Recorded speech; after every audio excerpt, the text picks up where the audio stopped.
अस्सलाम वालेकुम नाजरीन, आप देख रहे हैं यूनिटी न्यूज़ और मुझे कहते हैं फसीहा। नाजरीन, बरतानिया से ताल्लुक रखने वाली 10 साला बच्ची मैरी बेल सीरियल किलर क्यों और कैसे बनी। इस कमसन बच्ची ने पहला कत्ल 4 साला बच्चे को मारकर किया, जिसके बाद ये सिलसिला काफी अरसे तक जारी रहा। बरतानवी नशरियाती इदारे BBC की रिपोर्ट के मुताबिक 10 साला मैरी बेल ने पहली वारदात की और 4 साला मार्टिन ब्राउन का गला दबाकर कत्ल किया। इस वाक़े के 2 माह के बाद मैरी बेल ने मोहल्ले के 3 साला ब्रायन बाउ नामी बच्चे की जान ली और इसकी लाश को मस कर दिया। इससे पहले कि मैरी बेल मजीद खौफनाक जराइम का इर्तिकाब करती, उसने कई दीगर बच्चों का गला दबाकर मारने की कोशिश की और अपनी तहरीरों में मजीद कत्ल की ख्वाहिश का भी इज़हार किया।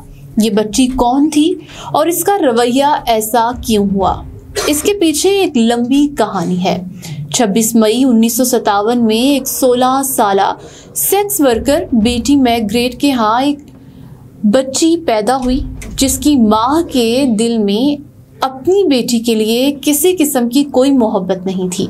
मैरी बेल की इब्तदाई जिंदगी में ही इसे इसकी माँ की जानिब से बुरी तरह नज़रअंदाज और बदसलूकी का निशाना बनाया गया, जो इसकी शख्सियत को बुरी तरह मस कर गया। इसके अलावा इसकी एक और वजह बेटी मैग्रेट की घर से बार बार की गैर हाजिरी थी, जो इसके काम का हिस्सा था।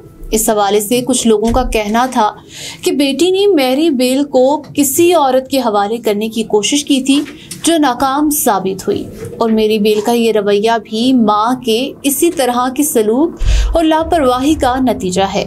मैरी बेल की ये परेशान कुन परवरिशी उसके पुरतशद्दुद रवैये की पेशगोई करती थी, और महज 10 साल की उम्र तक वो एक खुदगर्ज, चालाक और पुरतशद्दुद ख्यालात की हामिल लड़की बन चुकी थी। अपने पहले कत्ल की वारदात से चंद हफ्ते कबल मैरी बेल ने अजीबो गरीब रवैये का इजहार किया। वो एक 3 साला बच्चे के साथ खेल रही थी, जो एक मंजिला इमारत जितनी ऊंचाई से गिरकर शदीद जख्मी हो गया। इब्तदाई तौर पर इस बच्चे के वालिदैन ने उसे महज एक हादसा समझा। अगले दिन मजीद रिपोर्ट सामने आई कि मैरी बेल ने स्कूल में 3 कम उम्र लड़कों का गला घोंटने की कोशिश की थी, जिसके बाद पुलिस ने इसे पूछताछ के लिए तलब किया और नादान बच्ची समझते हुए महज तनबीह की और छोड़ दिया। ताहम इस पर कोई इल्जाम आयद नहीं किया गया। इसके बाद 25 मई को अपनी 11वीं सालगिरह से एक दिन पहले मैरी बेल ने इंग्लैंड के इलाके स्कॉटवुड में एक खाली मकान में मार्टिन ब्राउन नामी बच्चे का गला दबाकर कत्ल किया।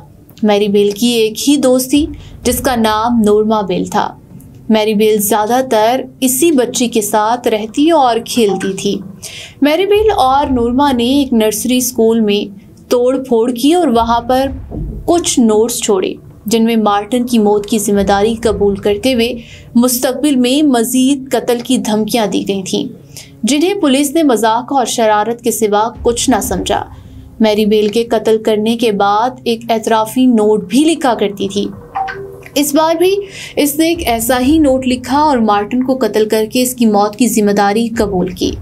ताहम पुलिस की जानिब से इसे तवज्जो हासिल करने का जरिया समझकर नजरअंदाज कर दिया गया। इस वाक़े के बाद ब्रायन बाउ नामी एक लड़का मुर्दा हालत में पाया गया, जिसको मुबैना तौर पर मैरी बेल और नोर्मा ने गला दबाकर कत्ल किया और लाश को मस कर दिया था, जिसके बाद इन दोनों को पुलिस ने गिरफ्तार करके अदालत में पेश किया।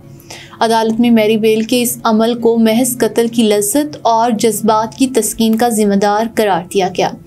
बादशाह अदालत ने इसे कत्ल का मुजरिम करार देकर कैद की सजा सुनाई, जबकि इसकी दोस्त नोर्मा बेल को बेकसूर करार देते हुए मुकदमे से बरी कर दिया गया। मैरी बेल को कत्ल के जुर्म में 12 साल की सजा काटने के बाद 23 साल की उम्र में जेल से रिहा कर दिया था। तब से वो आज़ादाना जिंदगी गुजार रही है।